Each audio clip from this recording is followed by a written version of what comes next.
Bismillahirrahmanirrahim. Assalamualaikum warahmatullahi wabarakatuh. Selamat pagi, siang, sore, atau malam buat Anda semua dimanapun kalian mendengarkan ini. Ketemu lagi dengan kita di sini di channel Roti. Kali ini kita punya sebuah konten yang namanya masih kita pikirkan, tapi untuk sementara namanya adalah BBA, Bincang Bahan Alam.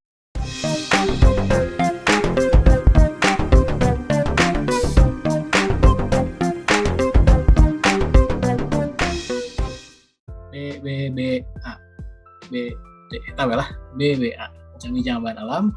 Kita akan ngebahas seputar bahan-bahan alam yang ada di Indonesia ini dan bagaimana cara-cara seputar mendapatkan bahan alam tersebut. Kali ini kita nggak sendirian, kita kedatangan salah seorang partner, itu seorang rekan kita di sini.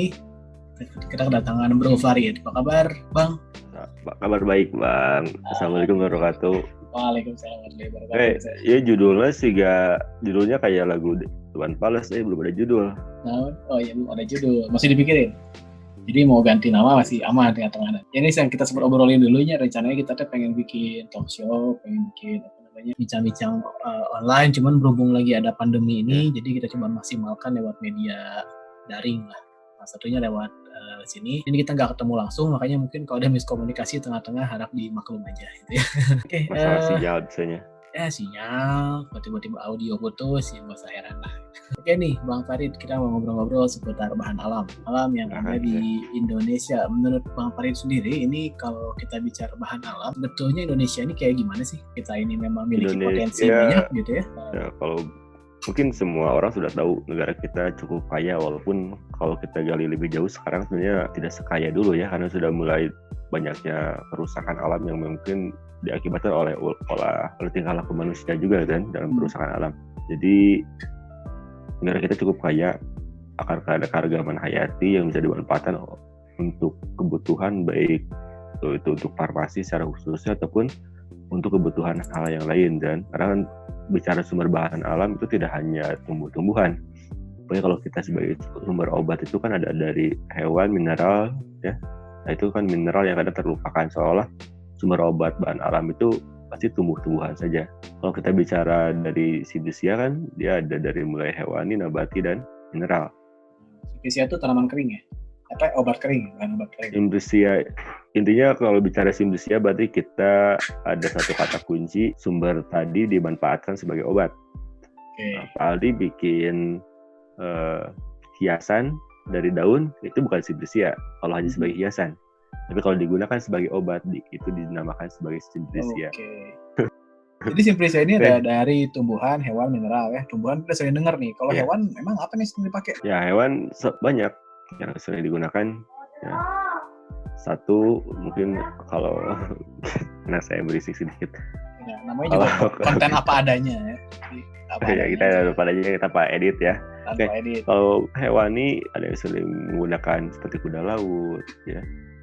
Wah, gak pernah pakai saya mah. Hewan. Enggak, saya bukan salah pakai, ada yang sering gitu kan. Ada yang sering, Bang. Ataupun tripang ya, holoturin, senyawa holoturin dari timun laut, dari tripang, itu kan dari hewani juga. Timun laut tuh yang suka ada di itu ya, apa namanya? Bahasa pasarnya tuh jeli gamat itu ya? Iya, jeli gamat, tripang. Ya, itu gitu. Hewan ya. Lupa saya. Itu hewan juga. Jadi bisa dari tumbuhan, hewan. Iya. Atau Anda dulu pas kuliah awal-awal kan ada kenal Adep Slanai. Oh, ini kan nggak semua yang dengar kita udah kuliah. Kan orang awam. Nah, itu kan ada ceritanya. Orang awam ya. Nah, itu ada beberapa sumber yang memang dari hewan itu kan. Nah, bisa yang mungkin dari hewannya langsung ataupun dari hasil dari metabolisme hewan yang dimanfaatkan. Ya. Dulu saya pernah waktu di situ, Bang, di mana itu, Kampung Naga, waktu lagi penelitian di situ. Di sana pakainya ini kadal. Jadi kadal dikulitin, udah gitu minyaknya diambil, itu sudah dipakai buat eksim. Itu masuk bukan? Ya, masuk juga. Karena kan dari hewan itu berarti dan diambil minyaknya, diekstraksi dulu kan? Oh, ekstraksi. Diambil minyaknya. Ya, diambil minyaknya berarti kan. Nah, tidak hanya, mungkin banyak lagi ya, kayak obat asma ada yang mempercayai pakai ati cakung itu secara empiris sudah pernah digunakan kan? Iya deh, kan lagi ya. Itu dari hewan nih, kan? Abi mau tapi dari cara obat mah kan? Dari cara obat sedangkan pasti bakal namanya. Semua dipakai. Itu. Oke, Nah, terus atau gimana? daging kuda, keratel, kerbudug. Oh ya, udah torpedo Nah, itu gini ya. Nah, itu banyak lah. Jadi terlepas dari apakah faktor sugesti atau bukan, tapi ya Yang jelas kita ada ya. patut ada khasiat yang bisa dimanfaatkan. Nah, terus kalau ini nih yang mungkin orang awam nih mungkin kadang-kadang banyak yang nanya nih ya. Misalnya kita bicara tumbuhan lagi, we. Kan tumbuhan ini sebetulnya macam-macam ya di masyarakat juga udah digunakan. Misalnya daun kelor ya sering dipakai buat beberapa pengobatan. Nah, kenapa kalau udah masuk ke pabrik ya kalau udah dijual lagi ke kita jadi mahal harganya? Kayak misalnya itu kemarin saya nyari di salah satu pabrik farmasi yang nasional lah ya, dijual tablet yang isinya ekstrak dari kunyit. Itu satu botolnya itu 230.000. Nah, emang isinya apa sih itu teh? Karena dari kunyit. Nah, ya kunyit, tapi pasti kan kalau kita kaji perjalanan suatu obat tidak sesingkat itu kan.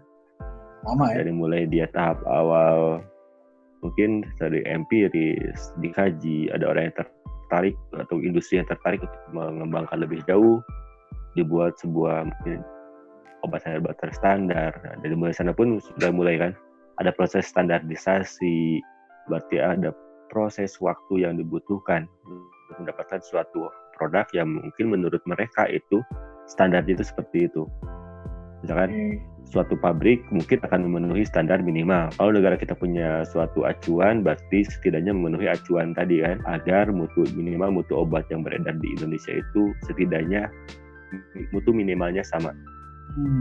Nah, adapun ketika pabrik ingin lebih bagus, berarti mereka akan bermain di formulasi mereka. Tapi gini nih, mungkin yang akan menyebabkan mahal. Ini yang saya penasaran ya, yang mungkin orang penasaran kenapa yang dijualnya itu enggak yang utuhnya aja. Kan rata-rata yang dijual tadi itu banyaknya bentuknya ekstrak, kayak tadi ekstrak kunyit, gitu ya. Kenapa sih nggak dijual aja langsung kunyitnya gitu? Kok kita harus beli yang ekstraknya sih? Itu kembali lagi ke konsumen, mau simpel, mau ribet. Kalau saya pribadi, ekstrak bisa dibilang mungkin masyarakat kan kalau mengkonsumsi secara langsung, anggap lagi nih, kunyit saya sering gunakan untuk mengatasi gejala mah. Ya. Kadang saya potong kecil-kecil seperti bikin, kalau Anda sering bikin telur yang campur dengan wortel, potong kecil-kecil. Nah, itu saya potong kecil-kecil tanpa diparut, saya rasup telan kunyitnya.